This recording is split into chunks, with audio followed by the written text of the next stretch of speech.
இயேசுவின் ரத்தம் ஜெயம். Praise the Lord my dear brothers and sisters. இந்த நாள்லையும் ஆவியானவர் உணர்த்தின காரியம், பிறரை குறை சொல்லுகிறோமா? ஆவியானவர் உணர்த்தின வசனம் மத்தேயு எழுதின சுவிசேஷம் அதிகாரம் 7 வசனம் 3.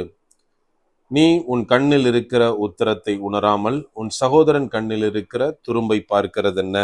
And why beholdest thou the mote that is in thy brother's eye, but considerest not the beam that is in thine own eye? Matthew chapter 7 verse 3. என கண்மானவர்களே, இந்த இடத்திலே வசனம் சொல்லுகிறது, நாம நம்மளுடைய கண்ணில் இருக்கிற அந்த பீம் மாதிரி அவ்வளோ பெரிய உத்திரத்தை போன்ற அந்த ப்ராப்ளம்ஸை பார்க்காம அடுத்தவன் நம்ம சகோதரன் கண்ணில் இருக்கிற அந்த சின்ன துரும்ப பார்க்கறது எப்படி அப்படின்னு இந்த இடத்துல நமக்கு தெளிவாய் கற்றுத்தருகிறது. என கண்மானவர்களே, இன்றைக்கு நாம பிறருடைய குற்றங்களை குறைகளை சுட்டி காட்டுகிறோமா, அதை பார்க்கிறோமா? நம்ம கொஞ்சம் யோசித்து பார்க்கணும். இன்னைக்கு உலகம் எப்படி இருக்கும் அப்படின்னா, ஒரு காரியம் அதாவது மற்றவங்களுக்கு நடந்தா அதை ஜட்ஜ்மெண்டலுக்குள்ள கொண்டு போவோம். அதே இது நமக்கு அந்த காரியம் நடந்தா என்ன பண்ணுவோம் அப்படின்னா, அதை நியாயப்படுத்துற மாதிரி அநேக காரியத்தை ரீசனை நம்ம தேடுவோம். இது உலகத்துல மட்டும்தான் இப்படியா அப்படின்னு பார்த்தா, கிறிஸ்தவத்துக்குள்ள இன்னைக்கு என்ன இருக்கு அப்படின்னா, இப்போ உதாரணமா நம்மளோட சர்ச்ல ஒருத்தரோ நமக்கு தெரிஞ்சவங்களோ யாரோ ஒருத்தர் தேவனுடைய பிள்ளைகள் தான், அவங்க வீட்டுல ஏதோ ஒரு பிரச்சனை, ஃபார் எக்ஸாம்பிள் யாருக்காவது உடம்பு சரியில்லை அப்படின்னா நம்ம என்ன சொல்லுவோம் தெரியுமா? பிரதர், நீங்க இன்னும் பலப்படணும், ஆவியில இன்னும் ஸ்ட்ராங் ஆகணும், பிசாசு உங்களை அலக்கழிக்கிறான் பாருங்க, ஸோ அவனை ஓவர் கம் பண்றதுக்குள்ள பலனை நீங்க வாங்குறதுக்கு இன்னும் பிரயாசப்படணும் அப்படின்னு அட்வைஸ் பண்ணுவோம்.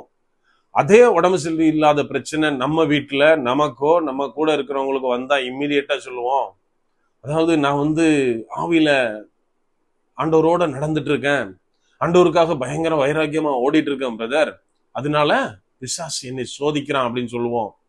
எனக்கு அன்பானவர்களே, ஒரே விஷயம்தான், ஆனா நமக்கு உள்ளது நம்ம வேற மாதிரி எடுக்கிறோம். மற்றவர்களுடைய அந்த அதே காரியத்தை நம்ம வேற டைமென்ஷன்ல பேச ஆரம்பிச்சிடுறோம். நம்ம கொஞ்சம் யோசித்து பார்க்கணும். இந்த வசனம் சொல்லுது, எப்பா உன் கண்ணில் அவ்வளோ பெரிய உத்திரம், அவ்வளோ பெரிய பீம் விழுந்து கிடக்குது, நீ என்ன பண்ற, அடுத்தவன் செய்யற ஒரு சின்ன காரியத்தை பெருசா பேசிட்டு இருக்க அப்படின்னு இந்த இடத்துல சொல்லுகிறது. நாம இன்றைக்கு இந்த காரியத்தை செய்யறோமா? நம்ம யோசித்து பார்க்கணும். நம்ம ஒருவேளை இந்த காரியத்தை செய்யறவங்களா இருந்தா நம்ம என்ன திங்க் பண்ணணும் அப்படின்னா, ஏசு கிறிஸ்து ஒருவேளை என்னைய பார்த்து இதே காரியத்தை பண்ண ஆரம்பிச்சா நான் கிறிஸ்தவனா இருக்க முடியுமா? தேவனுடைய அன்புனாலே கட்டப்பட்ட அந்த வளையத்திற்குள்ள நான் வாழ முடியுமா? நான் கொஞ்சம் யோசித்து பார்க்கணும். எனக்கு அன்பானவர்களே, இன்னைக்கு ஊழியத்துல நிறைய பேர் என்ன பண்றாங்கன்னா, அடுத்தவங்கள தன்னோட ஊழியத்தையும் அடுத்ததையும் கம்பேர் பண்ணி அநேக காரியத்துல குறை சொல்றத வழக்கமா வச்சுட்டு இருக்கோம்.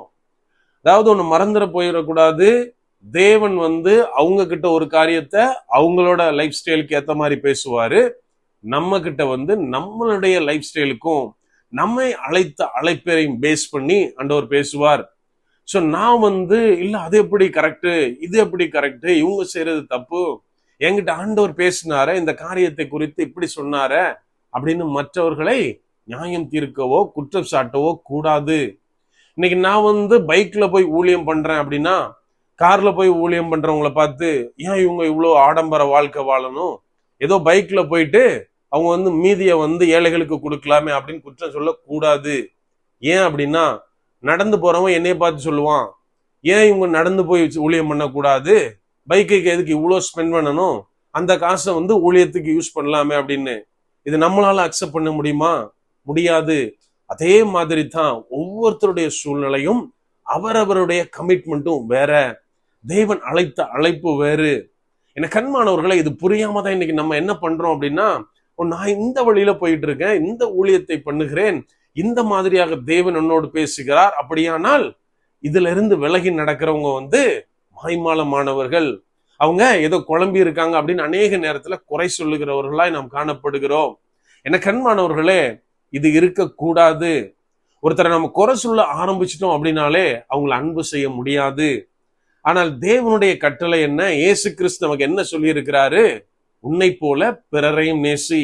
அப்படியானால் என்னை போல நான் நேசிக்கணும் அப்படின்னா முதலாவது, ஒருவேளை அவங்க குறைகள் இருக்கலாம், குற்றங்கள் செய்யலாம். ஏன்னா மனுஷன் எல்லாருமே பலவீனமானவன் தான். ஈவன் நான் எல்லாருக்கும் நல்லவனா இருக்க முடியாது. எனக்குள்ள 1000 குறைகள் இருக்கும். இருந்தாலும் குறைகளோடு பிறரை எப்போது நேசிக்க ஆரம்பிக்கிறோமோ, எப்போது சேர்ந்து நாம் வாழ ஆரம்பிக்கிறோமோ, ஊழியம் செய்ய ஆரம்பிக்கிறோமோ, அப்போது தேவன் நிறைவானவைகளை நம் வாழ்வில் கொண்டு வருவார். அப்படியே கண்களை மூடுவோமா? அன்பான ஆண்டவரே, இந்த நேரத்திலே அப்பா உம்மை நோக்கி பார்க்கிறோம். ஆவியானவர் நீர் எங்களோட இருக்கிறீர், அதற்காக நன்றி செலுத்துகிறோம்.